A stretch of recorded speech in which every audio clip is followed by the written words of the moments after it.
નમસ્કાર, આપ જોઈ રહ્યા છો spark today news. Sihor Bharatiya Janata party મહિલા મોરચા દ્વારા ધરણા પ્રદર્શન કરી પ્રાંત કચેરી ખાતે આવેદનપત્ર પાઠવવામાં આવ્યું છે। તાજેતરમાં કોંગ્રેસના નેતાઓ દ્વારા પ્રધાનમંત્રી નરેન્દ્ર મોદીજીના માતૃશ્રી વિશે અભદ્ર અને અશોભનીય ટિપ્પણી કરતા સિહોર શહેર તથા ગ્રામ્ય ભાજપ તથા મહિલા મોરચાના સંયુક્ત ઉપક્રમે ધરણા તથા અશોભનીય ટિપ્પણી માટે માતૃશ્રીનું અપમાન નહીં સહે ગુજરાતના સૂત્રો સાથે પ્રધાનમંત્રી નરેન્દ્ર મોદીજીના માતૃશ્રી સાથે તમામ નારી શક્તિ તમામ મહિલાઓ માતાનું અપમાન હોય જે સહી લેવામાં નહીં આવે તેવી માંગણી સાથે ધરણા કરી પ્રાંત અધિકારીને આવેદનપત્ર પાઠવવામાં આવ્યું છે। શહેર મહિલા મોરચા પ્રમુખ શ્રી વિરાજબેન જોશીની આગેવાનીમાં આ કાર્યક્રમમાં જિલ્લા પંચાયત પ્રમુખ રૈયાબેન મિયાણી, તાલુકા પંચાયત પ્રમુખ સિહોર, શહેર પ્રમુખ નિલેશભાઈ જાની, મહામંત્રી હરદેવસિંહ વાળા, નગરપાલિકા પ્રમુખ જાગૃતિબેન, સિહોર ગ્રામ્ય પ્રમુખ ભોજુભાઈ, જિલ્લા પંચાયત પ્રમુખ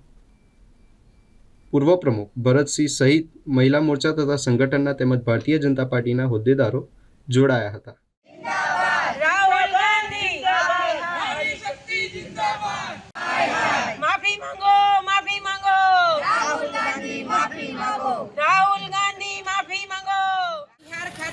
જાહેર મંચ પરથી કોંગ્રેસના નેતાઓ દ્વારા આપણા યશસ્વી વડાપ્રધાન શ્રી નરેન્દ્રભાઈ મોદી સાહેબના સ્વર્ગસ્થ માતુશ્રી વિશે અભદ્ર ટિપ્પણી કરવામાં આવી, અપશબ્દ બોલવામાં આવ્યા।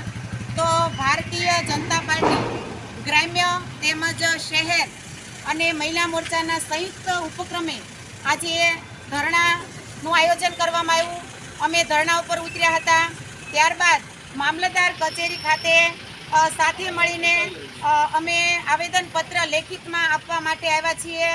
આજે મોદી સાહેબની માતા છે એ સમગ્ર આ મોદી સાહેબની માતાનું અપમાન એ સમગ્ર દેશની દીકરીઓ, બહેનો અને માતાઓનું અપમાન છે, તો તેને સહન કરવામાં નહીં આવે તો માँ का अपमान નહીં સહેગા હિન્દુસ્તાન। તો આજે અમે આવેદનપત્ર પાઠવી અને કોંગ્રેસની જે કંઈ ઘટના છે એને અમે કડક રીતે વખોડી કાઢીએ છીએ। વંદે માતરમ, ભારત માતા કી જય।